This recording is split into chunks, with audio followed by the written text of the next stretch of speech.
This training continues with Chapter 9 and covers crediting grains. This is presented by the Oregon Department of Education Child Nutrition Programs, also known as ODE-CMP. This training will include information on grain component requirements, creditable grains, whole grain-rich products, non-creditable grains, portion sizes for grains, and common errors with grains. After taking this training, we hope you will have learned the CACFP grain component requirements, understand which grains are creditable, and know which grains are whole grain rich, which is sometimes written as WGR for short. The grain component has a few requirements.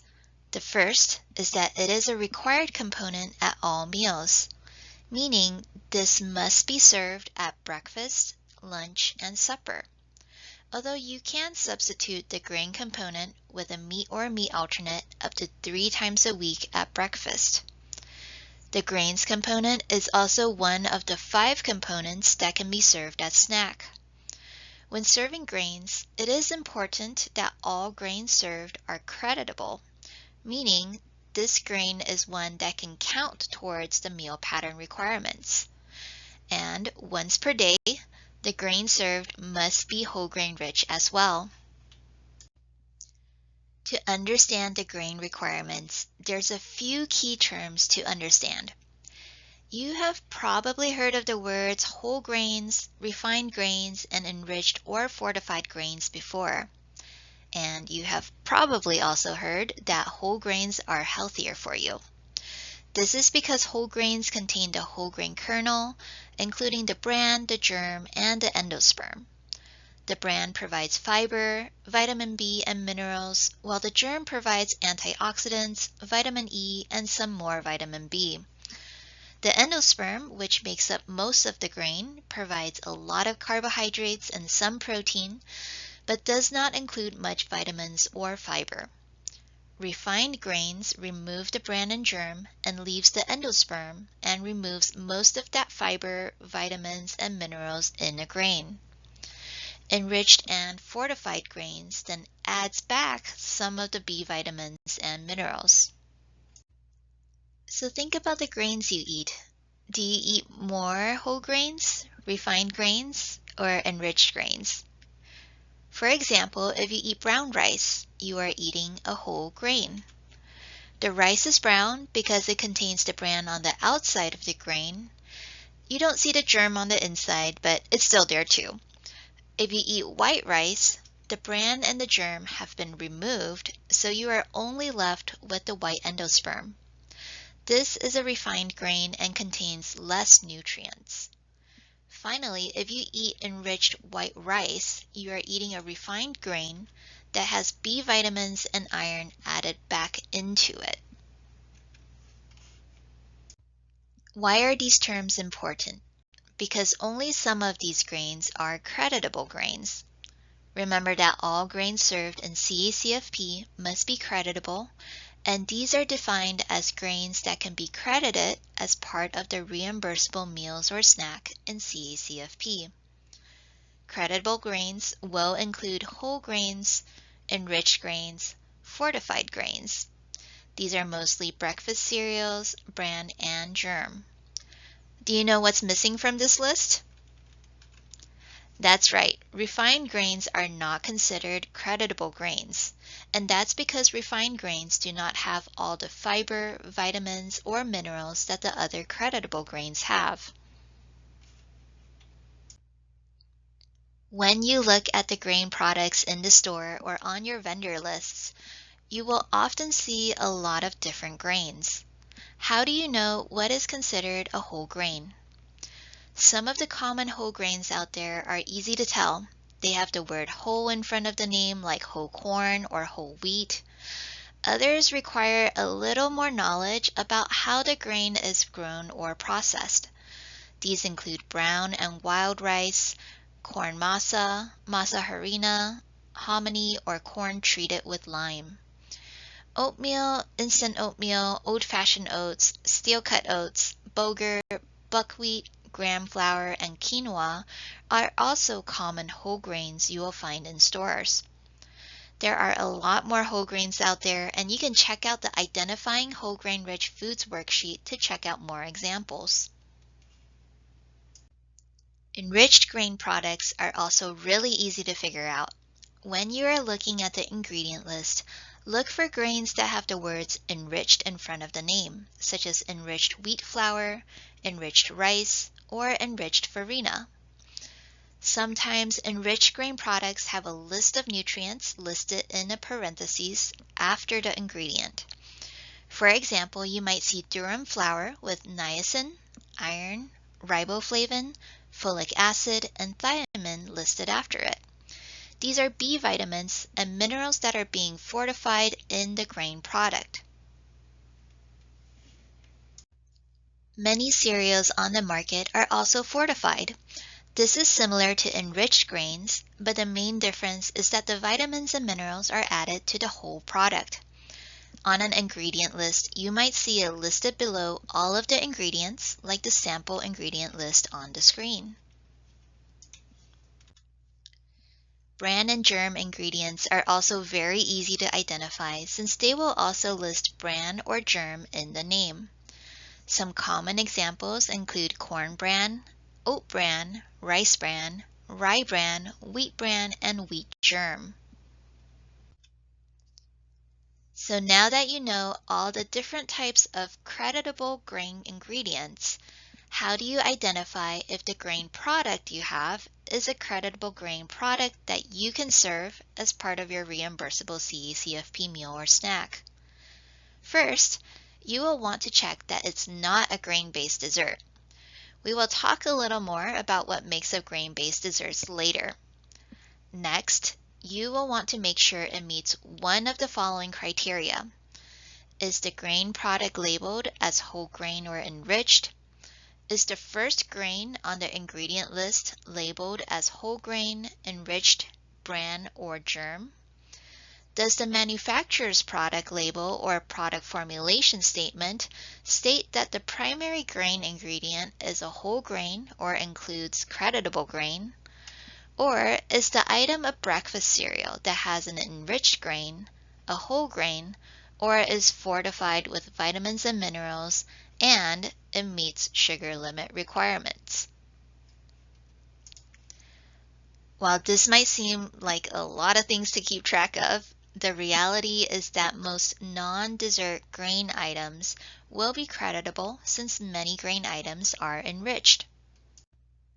It is important to be cautious when purchasing breakfast cereals, since breakfast cereals must be either enriched, whole grain, or fortified with vitamins and minerals, and it must meet sugar limit requirements of no more than 6 grams of added sugar per dry ounce.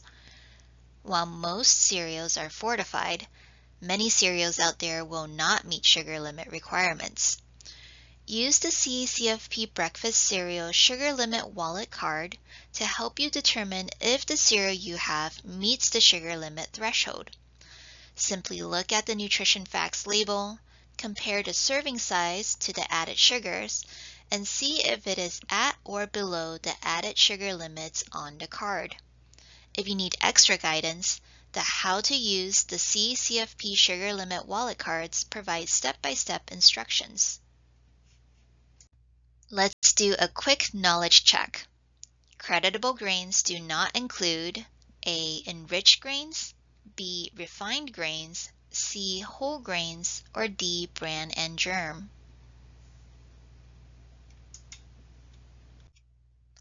The answer is B. Refined grains. Refined grains do not include all the fiber, vitamins, and minerals that the other grain ingredients have, and so products that only include refined grains will not be creditable. Now that we understand creditable grains, let's go over the next level of grain component requirements, which requires that at least once per day, the grain component served must be whole grain rich.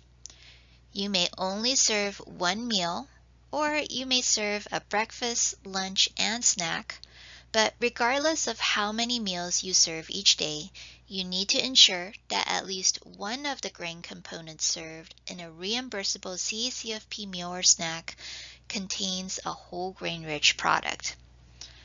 What do we mean when we say whole grain rich? The term is defined as an item that has a grain content of between 50 to 100% whole grain, and any remaining grains are enriched. This means that a whole grain rich product does not need to be made entirely of whole grain ingredients. It just needs to have a majority of the ingredients be whole grains. How do you know if the grain product is whole grain rich? There are 6 different ways to identify a whole grain rich product, and you only need to use one of them for each product. You can look at your state agency's WIC list, and all whole grain foods on that list will also meet whole grain rich requirements. You can see if the product is labeled as whole wheat and check if the item has the FDA standard of identity. You can also see if it has one of the FDA approved whole grain health claims on its packaging, or if the item already meets the whole grain rich standards under the National School Lunch Program, you will know it also meets whole grain rich requirements in CACFP. You might have documentation from a manufacturer or a recipe showing that the whole grains are the primary grains by weight, or more likely, you will see that the item meets the rule of 3 by checking the ingredient label. There's a lot of ways to identify whole grain rich products, but since the rule of 3 is usually the most common method, let's see how you would use the rule of 3. The rule of 3 is also known as the ingredient label method because you check the ingredient list on the product label. In this method, you have to check the first 3 grain ingredients. If the first grain ingredient is a whole grain, and the second and third grain ingredients, if there are any, are creditable grains, then the item will be whole grain rich. So if you have an ingredient label like the one on the screen, you will want to check the first ingredient. The whole wheat flour is a whole grain.